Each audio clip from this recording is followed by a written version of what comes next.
നമ്മൾ അൺഎയ്ഡഡ് സ്കൂളുകളിൽ നടക്കുന്നത് ഔട്ട്കം ബേസ്ഡ് ആയിട്ടുള്ള ടീച്ചിങ് ആണ്. എന്നുവെച്ചാൽ പ്രോഡക്റ്റ് ഓറിയൻറ്റഡ് ആണ്.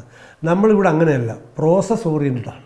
എല്ലാ സ്കൂളിലും ഞാൻ ഈ പറഞ്ഞ സോക്കാൾഡ് എക്സ്ട്രാ കരിക്കുലർ ടീച്ചേഴ്സിനെ നിയമിക്കാൻ ഒരു ഗവൺമെൻറ്റിനും പറ്റില്ല. ഗവൺമെൻറ്റിൻ്റെ പോളിസി ആ സ്കൂളുകൾ പൂട്ടാൻ പാടില്ല എന്നുള്ളതാണ്.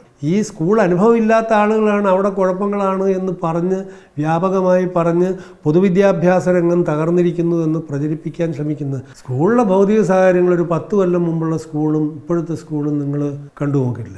പുസ്തകങ്ങൾ മാറ്റി ഡിജിറ്റലാക്കുക എന്നുള്ള അതിനും വേണ്ടി നമ്മളായിട്ടില്ല. സംസ്ഥാന വിദ്യാഭ്യാസ ഉപദേശക സമിതിയുടെ ചെയർമാനും കാലടി സർവകലാശാലയുടെ മുൻ VC-യും SCERTയുടെ മുൻ ഡയറക്ടറുമായിട്ടുള്ള ജയപ്രസാദ് സാറാണ് നമ്മുടെ ഇപ്പോൾ. സാർ നമസ്കാരം. ഇപ്പോൾ ഈ വിദ്യാഭ്യാസ രംഗത്തുള്ളൊരു മൂല്യശോഷണത്തെക്കുറിച്ച് വലിയ ചർച്ചകൾ വരികയാണ്. ഈ അടുത്ത കാലത്തൊരു വലിയ പ്രസ്താവന ചർച്ചയിടെ, അതായത് നമ്മുടെ കുട്ടികൾ A+ ഒക്കെ വാങ്ങി വരുന്നുണ്ട്, അവർക്ക് എഴുതാനും വായിക്കാനൊന്നും അറിയില്ല. അപ്പോൾ ഈ എഴുത്തും വായനയും വിദ്യാഭ്യാസത്തിനൊരു അവശ്യ ഘടകമാണോ? അങ്ങനെ എഴുത്തും വായനയും ഒരു മാനദണ്ഡമാക്കേണ്ട ഒരു കാലഘട്ടത്തിലാണോ നമ്മൾ ജീവിക്കുന്നത്? ഒരു കുട്ടിയെ അസസ് ചെയ്യുക എന്ന് പറഞ്ഞാൽ അതിന് ഒരുപാട് ഇൻഡിക്കേറ്റേഴ്സ് ഉണ്ടാകും. അപ്പം നിങ്ങൾ പറഞ്ഞ അതിൽ ഒരു ഇൻഡിക്കേറ്ററാണ് കുട്ടിക്ക് അക്ഷരം അറിയാമോ ഇല്ലയോ എന്നുള്ള നൂറുകണക്കിനായ ഇൻഡിക്കേറ്ററുകളിൽ ഒരു ഇൻഡിക്കേറ്ററാണ്.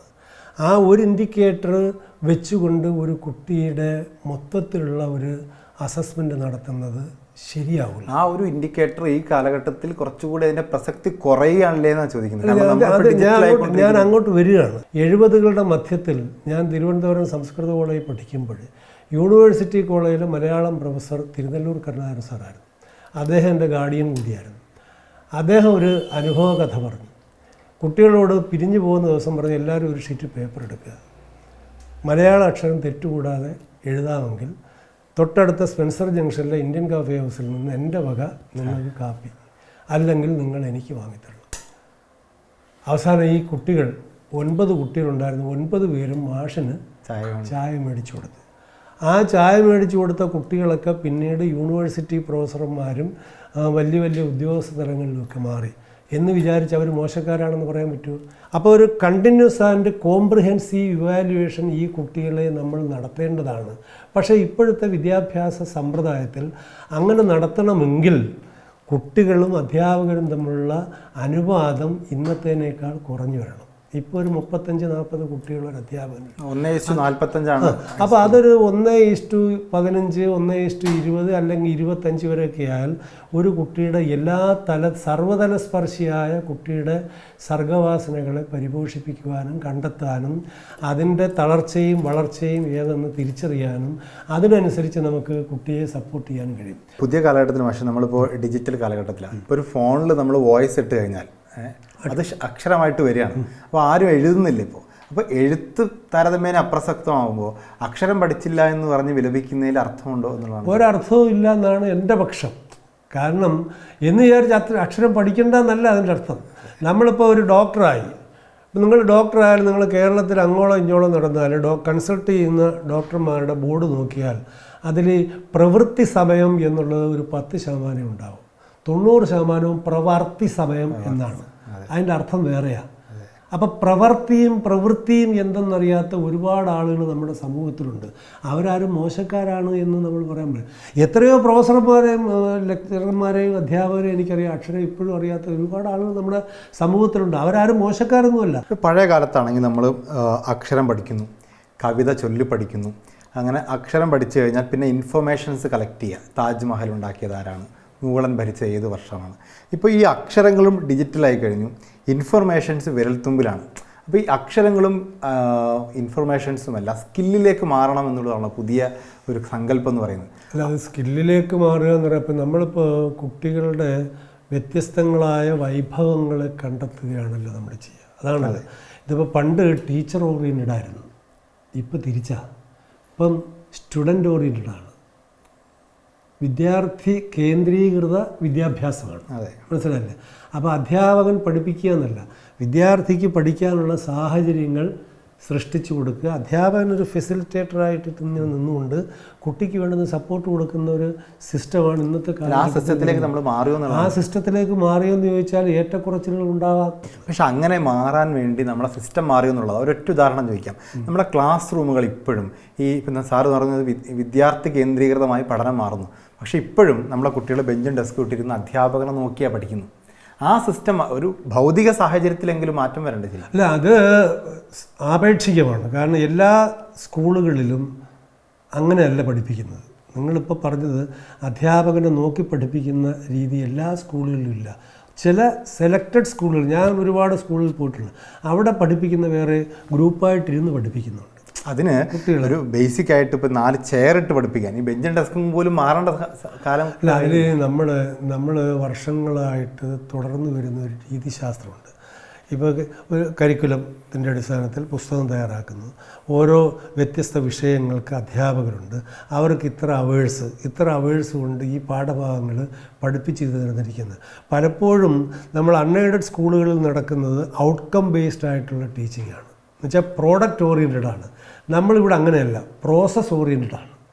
നമ്മൾ കുട്ടി A+B² ഇങ്ങനെ പറയുന്നതിനേക്കാൾ പ്രധാനമായിട്ട് അതിലേക്ക് എങ്ങനെ കുട്ടി കടന്നു പോകുന്നു എന്നുള്ളതാണ്. കാരണം നാളത്തെ പ്രായോഗിക ജീവിതത്തിൽ അവൻ എന്തെങ്കിലും അവൻ്റെ ലൈഫുമായി ബന്ധപ്പെട്ട് ഇത് ഉപയോഗപ്പെടണമെങ്കിൽ പ്രോസസ്സിനാണ് പ്രാധാന്യം കൊടുക്കുക. അപ്പോൾ ദേശീയ വിദ്യാഭ്യാസ നയം ഉൾപ്പെടെ പ്രോഡക്റ്റിനാണ് പ്രാധാന്യം കൊടുക്കുക. അതിന് ഔട്ട്കം ബേസ്ഡ് എഡ്യൂക്കേഷൻ എന്ന് വേണമെങ്കിൽ പറയാം. അപ്പോൾ കുട്ടിയുടെ നൈസർഗികമായ വാസന എന്താണെന്ന് കണ്ടെത്തി ആ രംഗത്തേക്ക് ഫോക്കസ് ചെയ്തുകൊണ്ട് അവർക്ക് വേണ്ടുന്ന എല്ലാ സപ്പോർട്ടും കൊടുക്കുക എന്നുള്ളതാണ് പുതിയ വിദ്യാഭ്യാസ രീതിയായിട്ട് വരുന്നത്. പക്ഷെ അങ്ങോട്ട് നമ്മുടെ വിദ്യാഭ്യാസം എത്തിയില്ലല്ലോ. നേരത്തെ സാറ് പറഞ്ഞ പോലെ കരിക്കുലം ഓറിയൻറ്റഡ് ആണ്. 10 മുതൽ 4 വരെ ടൈം ടേബിൾ വെക്കുന്നു, ടീച്ചേഴ്സ് അവരുടെ സിലബസ് തീർക്കുന്നു. ഒരു പീരീഡാണ് സ്പോർട്സിന് പോലുള്ളത്, അത് ആഴ്ചയിൽ ഒരു ദിവസം. അതുപോലും കൃത്യമായി കിട്ടും. ആ പീരീഡ് മാത്സ് ടീച്ചർ കയറി വരുന്ന പരിപാടി നിങ്ങൾ പറയുന്നത് ഞാൻ ഇപ്പോൾ ഉദാഹരണം പറയാം. നമ്മുടെ ഇപ്പോൾ ഈ കോർപ്പറേഷനകത്തൊരു 500 സ്കൂളുണ്ടെന്ന് വിചാരിക്കുക. 500 സ്കൂളും നിങ്ങൾ ഈ പറഞ്ഞ കണക്ക് ക്രാഫ്റ്റ് അധ്യാപകനെയും മറ്റേ മ്യൂസിക് അധ്യാപകനെയും സ്പോർട്സ് അധ്യാപകനെയും അതുപോലെ ഇപ്പോൾ കഥകളി തുടങ്ങി എല്ലാം പാഠ്യവിഷയമാക്കാമല്ലോ. ക്രെഡിറ്റ് സിസ്റ്റമൊക്കെ വരാൻ പോകില്ലേ. ഇതിനെല്ലാത്തിനും അധ്യാപകനെ നിയമിക്കാൻ ഒരു ഗവൺമെൻറ്റിന് സാധിക്കില്ല. ലോകത്തൊരു ഗവൺമെൻറ്റിനും കഴിയില്ല. അങ്ങനെ വരുമ്പോൾ എന്താ ചെയ്യുക?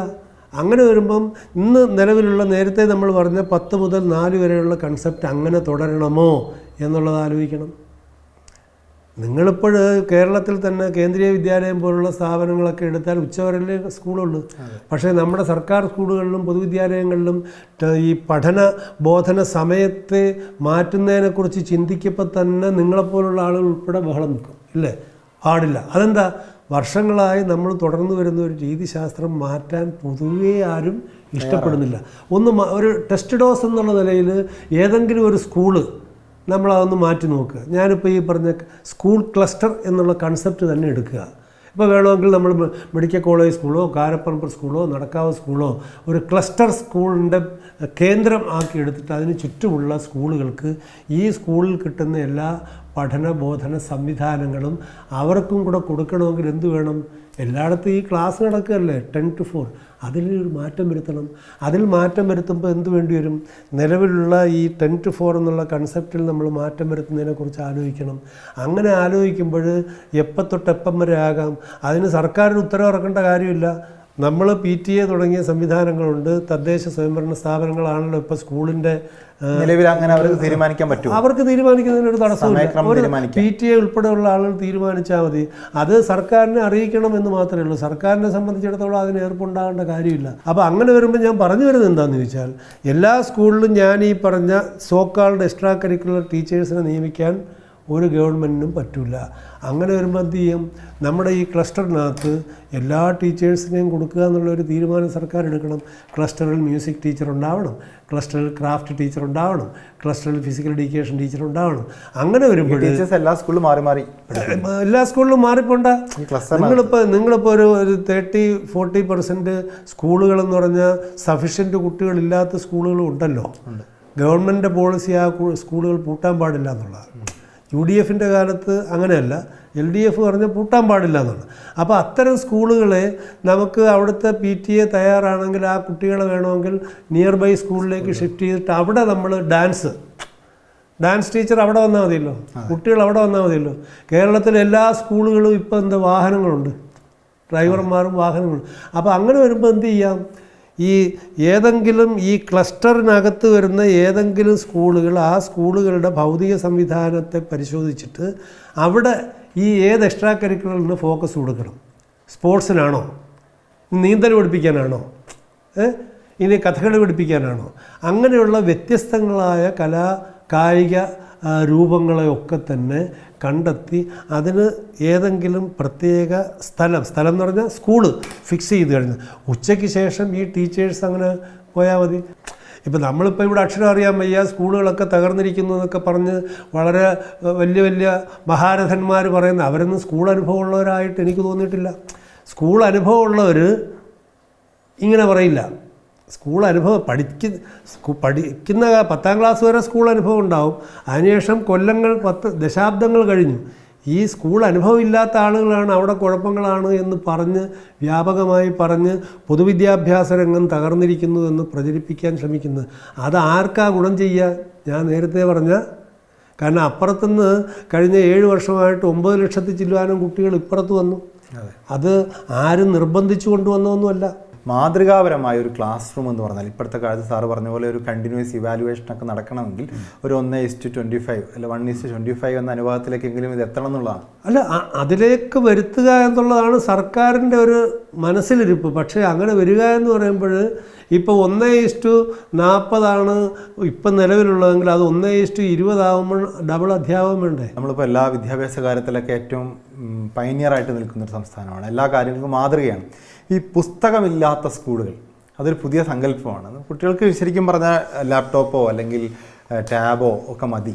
ഈ പുസ്തകമില്ലാത്ത സ്കൂൾ എന്നൊരു സങ്കല്പമുണ്ട്. ഇപ്പോൾ കുട്ടികൾ വീട്ടിലൊക്കെ ഡിജിറ്റലായി കഴിഞ്ഞു. ഒരു മൊബൈൽ ഫോണിൽ എല്ലാ ടെക്നോളജിയും അവർ ആക്സസ് ചെയ്യുന്നുണ്ട്. അപ്പോൾ സ്കൂളുകൾ ഇപ്പോഴും പഴയ പുസ്തകത്താളുകൾ മറിച്ച് പഠിപ്പിക്കുന്നു. അത് നിങ്ങളുടെ ഈ ലേറ്റസ്റ്റ് ധാരണ കിട്ടാത്തത് കൊണ്ടാണ്. ഈ 16-ാം തീയതി ചേർന്ന സംസ്ഥാന കരിക്കുലം സ്റ്റിയറിംഗ് കമ്മിറ്റി തീരുമാനിച്ചിട്ടുണ്ട് കുട്ടികൾക്ക് ഒരേ സമയം നമ്മൾ ഇപ്പോൾ പരമ്പരാഗതമായി പ്രിൻ്റ് ചെയ്ത് കൊടുക്കുന്ന പുസ്തകവും സൈമൾട്ടേനിയസ് ആയിട്ട് ഡിജിറ്റൽ പുസ്തകവും കൊടുക്കാനായിട്ട് തീരുമാനമായിട്ടുണ്ട്. അപ്പോൾ അതിന് വലിയ ചിലവൊന്നും വരേണ്ട കാര്യം സോഫ്റ്റ് ടെക്സ്റ്റ് കൊടുക്കുന്ന നമ്മുടെ സ്കൂളിലെ ഭൗതിക സാഹചര്യങ്ങൾ അതിനനുസരിച്ച് ആയിട്ടുണ്ടോ എന്നുള്ളതാണ്. സ്കൂളിലെ ഭൗതിക സാഹചര്യങ്ങൾ ഒരു 10 കൊല്ലം മുമ്പുള്ള സ്കൂളും ഇപ്പോഴത്തെ സ്കൂളും നിങ്ങൾ കണ്ടു നോക്കില്ല. അല്ല, ഞാൻ ചോദിക്കുന്നത് ഈ പുസ്തകങ്ങൾ മാറ്റി ഡിജിറ്റലാക്കുന്നതിനെ കുറിച്ചുള്ള പുസ്തകങ്ങൾ മാറ്റി ഡിജിറ്റലാക്കുക എന്നുള്ള അതിനും വേണ്ടി നമ്മൾ ആയിട്ടില്ല.